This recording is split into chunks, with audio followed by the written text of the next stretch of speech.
Ugh.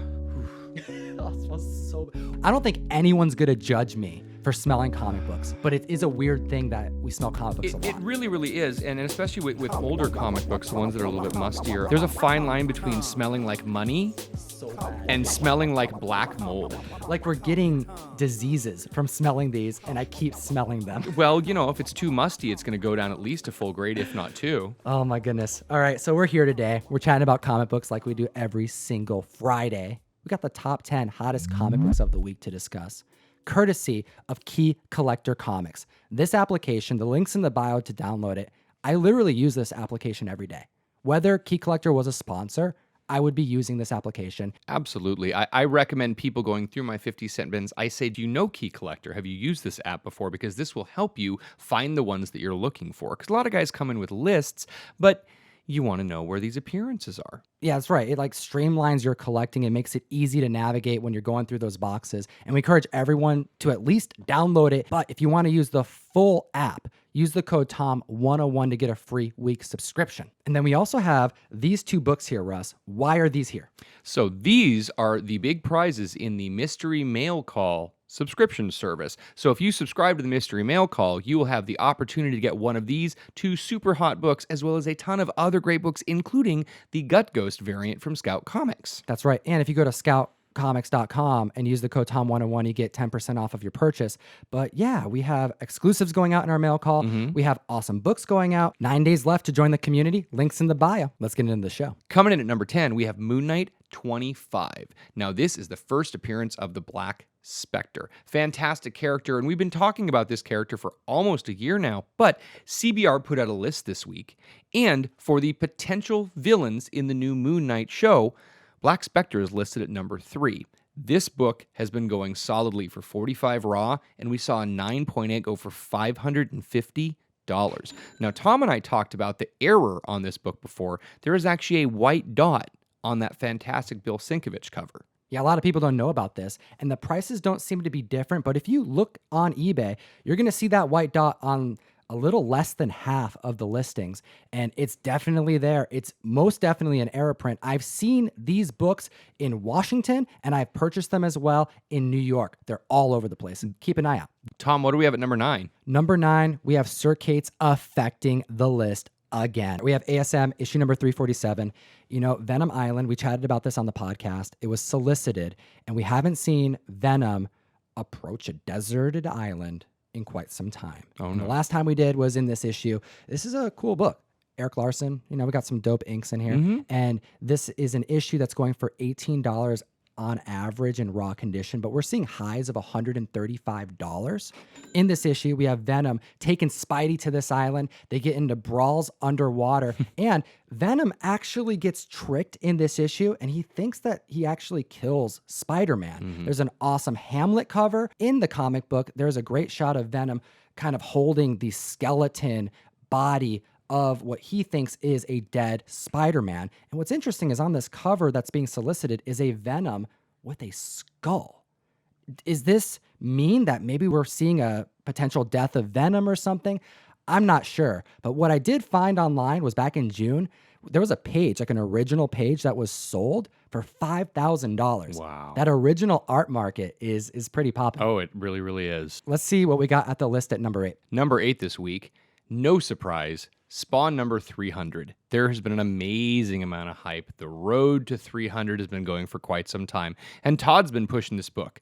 A few weeks ago, they announced that there were a bunch of different variant covers, so I know that retailers were upping orders left and right. Spawn number 300, the McFarlane Virgin Art variant. It's a 1 in 50 variant, and we're seeing these go raw for 50 and peaking at about 70. I didn't see any graded ones on the list yet because it's really too soon to have something back from CGC grading. The really interesting thing, I didn't get mine. Diamond sent out an email letting us know that a Virgin 1 in 50 cover was not shipped on time. So a lot of these sales online are for people that don't actually have the books in their hands yet, because Diamond said they weren't supposed to be coming out until next week because they were shipped late. So I'm not quite certain if some regions happened to get the book on time or if there was some type of problem behind the scenes, but this book may turn out to be more scarce than people believe. It's going to be interesting to see how the grades affect the market once people actually get them, because they're being sold as near mint. Oh, definitely. Let's take a look at number 7 on the list, because we got She-Hulk making the list again.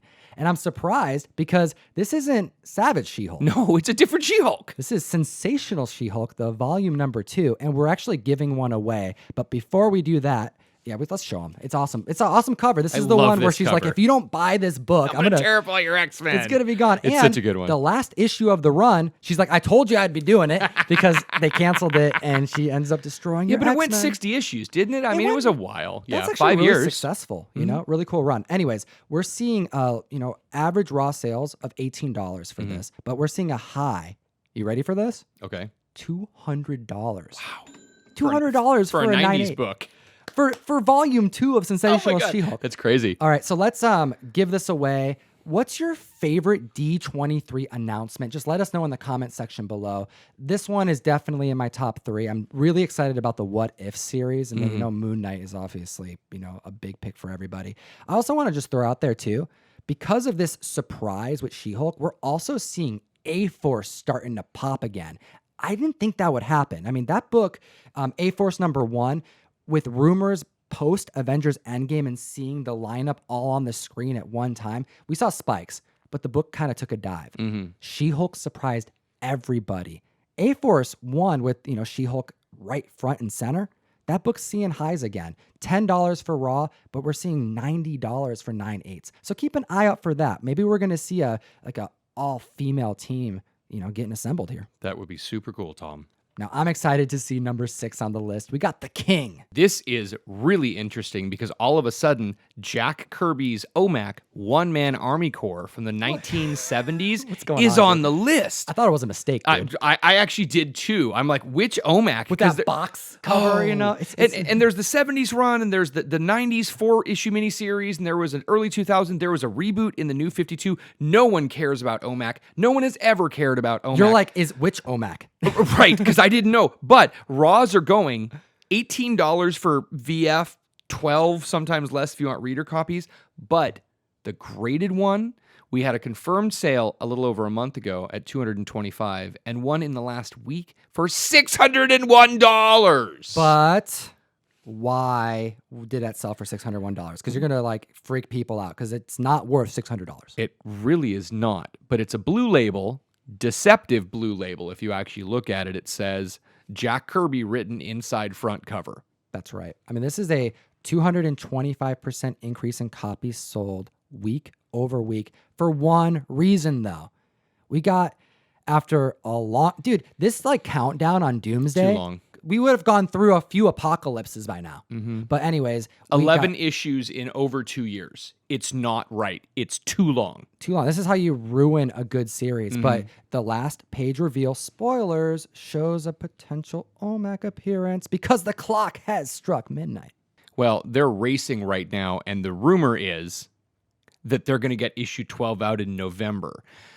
Yeah, maybe November 2020. Oh my God, this is ridiculous. Okay, but you know what else? Because, we got to stop talking about OMAC at some point. Yes. Something's killing the children. That's right, Tom. Something is killing the children. So coming in at number 5 this week, we have Something is Killing the Children, the Jenny Frison cover. Now, the black and white one is selling consistently for $50, but even the color one was kind of them being tricky because this is a final order cutoff variant. And what that means is shops don't know that they're getting it. Shops don't know they can order it. Orcs don't use it. Orcs don't know it. They have to actually go to the Diamond Comics website. They have to fill out their final order where they can make adjustments up or down and find out that there is a variant that wasn't available a month ago that's now available now. The Jenny Frison final order cutoff variant was released at that point in time, which is why there's so much buzz about this book. Now, if you like the main cover, if you like reading it, the Jay Lee cover is fantastic. But again, we just knew when they announced Jenny Frison that this book would be hitting, and it would be hitting hard. So the black and white variant is going for $50 raw currently. There's a lot of members of the community who picked this up. I woke up today to my Instagram buzzing with tags. Follow me at ComicTom101. And yeah, everyone's picking this book up. I think it's dope. And you know what? The community does too. All right. And then at the list at number 4, It's so weird to be reporting on a Valiant title, but I'm stoked because I'm a big Vin Diesel fan. We got Eternal Warrior issue number 4. This is the first cameo appearance. We're going to get into some cameo conversations here in a little bit of Bloodshot. This movie's coming out in 2020. We're seeing some spikes to this book. We have people speculating that this actually may be a really good movie, and I'm actually betting it's going to be, because this is a studio, DMG, who is dedicated to making a really good superhero film, but they're recognizing what's actually making superhero films successful. They know that a lot of Marvel DC movies right now, they're all about ramping up that third act. Just got to get to that third act. Well, they want to do something different. They're doing something very, very character focused. And I think Vin Diesel can bring the heat with this. I'm a huge Pitch Black fan. $35 for raw copies, and we're seeing highs at $195. Now, keep an eye out for his full appearance in Rye issue number 0. There's also something kind of funny about this issue. If you blink, you might miss the comparison to Frank Castle on this cover. It is very clearly that someone took the Punisher's pose and kind of blacked it out a little bit. This is the same image from an official Marvel handbook of Punisher that they just made negative space and then added a sword. Okay, you know what we can call it? This is like a Francesco Mattina type of deal going on here. Sure. However, I want to make sure to point out that there is an error print of this issue. And if you find that, you have struck gold. No one knows about this. It's missing the black ink. I've only seen one of these sell before, and it went for over $1,000. That is really, really insane. So if you used to be on the Valiant fans board, which used to be run by Dinesh Shamdasani, Shout out, that dude's dope. who is also spearheading this whole Bloodshot and the Valiant realm. I mean, if you're into Valiant comics, Dinesh has been there since the beginning. He was Follow one him of on the Twitter. I'll put his link in the bio. He Let him used to know I run- sent you. he You know, used to run the boards, and I used to go there to get my print run information, which is why I know what the print run of Rise Zero is and how much less the Eternal Warrior number 4 is. So anyway, great stuff, and it's awesome to see some vintage 90s era Valiant on this list. 171% increase in copies sold in just 7 days. Wow. Now we got Russ's favorite book at the list at number 3. Oh my gosh. So number 3 on the list, Batman the Killing Joke. Why would this be on the list? Well, I love Alan Moore and Brian Boland's version of this, and if the Joker movie messes something up, I'm going to be upset. I don't think it's going to, man. I am... Elseworlds, man. They can't mess it up. They can do whatever they want. Okay, fair enough. And the reviews coming back are fantastic. 8-minute standing ovation for the Joker movie. For a DC movie? Right? Can I you mean, imagine that's- anyone standing up to Aquaman? Can you imagine them standing up to any DC movie? No, not since the even Nolan close, films? right? And real? even the Nolan films had moments that I'm like, not so close. But this is spiking. Average raw for the first print is $50, and we're seeing 9.8s going for $180. How condition sensitive is this book? It's horrifically condition sensitive. It's a prestige, so it's a little bit thicker Cracks book. a lot. It really cracks. You can't read them too much without getting thumbprints and anything on them. So if you get a nice sharp copy, I've seen these go raw. It shows for $80 to $90. Oh, but dude, this is $100 wall book all day long. oh, totally. People will pay $100 for this book Yeah. if it's got nice eye appeal. What's funny is that this issue has that Johnny Homicidal Maniac bone type of printing going on, multiple printings of this comic with slight differences in the cover. How can we tell that first print? The first print is green lettering. That's right. And then we also have the scarcest of them all, the 9th printing. How can we tell that one? That has a crimson red lettering, and I have never touched one. That's how scarce it is. This one goes under the radar so often. I looked this up on eBay. There's one that hit auction for $40 pretty recently. Yeah, but if you go back like a month prior, 99-cent sale. Wow. And that's one that you're going to find in a cheap book because people think that low print run, but it is much more scarce than the first print. And if you really like Brian Boland's amazing colors, go and get one of the original first 9 prints because the coloring is so brilliant and vibrant and cartoony. It really lends itself to the madness of the story that you don't get when they recolored it later. At the list at number 2. This is authentic. He didn't know that it spiked this hard. We have Batwing, issue number 19. This is the first appearance of Luke Fox. He takes over the role as Batwing. This is nuts. I was watching this book. We did the podcast yesterday, right? And that's going to be out on Sunday. And Sure. we're talking about this book hitting like $50. Right now, raws on average are hitting $55, but we're seeing a high of $150 raw. I mean, They're being listed at $90. this is ridiculous for a new 52 book Batwing. I mean, no one was reading Batwing. No one was. I'm sorry. No offense to anyone who was, but my God, the person who's selling 2 copies of Batwing, who would buy 2 copies of Batwing off the? I know. Wow. It is. Okay, well, this is crazy. I mean, that's why it's so rare. That's why it's going to be expensive. okay, so DC is reporting right now that in 2020, we're going to get an African-American Batman. Awesome. We're going to maybe have someone take the place of the Dark Knight. That's great. Similar probably to like the Azrael run, I'm thinking. Mm-hmm. Who knows? But that has this book spiking hard. And I'm excited about this. I enjoy like these types of key moments for Batman. It typically offers some like unique storytelling. Oh, definitely. It really, really does. All right, well, we're seeing an increase of 566% in copies sold in just 1 week. Wow. I find this intriguing because if we look back on the list at number 3, The Killing Joke has literally the movie is blowing up. People Right. are talking about the Joker. We're going to have, like, mark my words, some crazy Joker fans in a month. It's going to be hot. But 46% increase in sales in just a week with that book. So this right here is making a bigger splash than the Joker.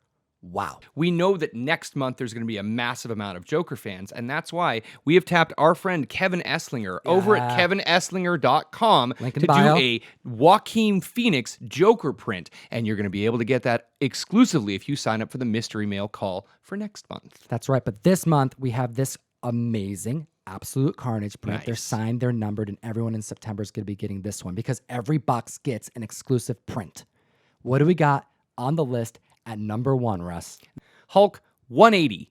That's right. First appearance of Wolverine, baby. Oh, you just said it. First appearance of Wolverine. Okay, Yes. You're saying first appearance. I do. I think the problem is that they're redefining what a first appearance and what a cameo is. And there are just some books that have been the first appearance for so long, it's tough to change that. You and I have talked multiple times about Batman Adventures 12 not actually being the first appearance of Harley Quinn, but you can't change what people are already spending money on. We're going to be talking about this on Sunday on the podcast. You're going to definitely want to be keeping an eye out for when that video drops Oh, because yeah. I have some things to say about this. Good. So we're going to save it for that. However, average raw sales right now are hitting $400, which is, I think that's reasonable because we're seeing Hulk 181 spike so hard.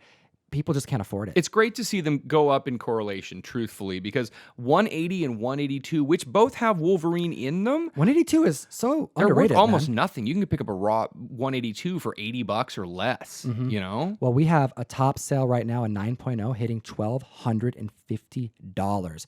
We're seeing the percentage of copies sold doubled in 1 week. This has to be on the list at number 1. It really, really does, and very well deserve it. It's a great Herb Trimp cover. Again, first appearance of Wolverine. You should go pick it up. Maybe. I don't know if Sunday. Tom Come and I back are going on to have Sunday. to disagree on this one.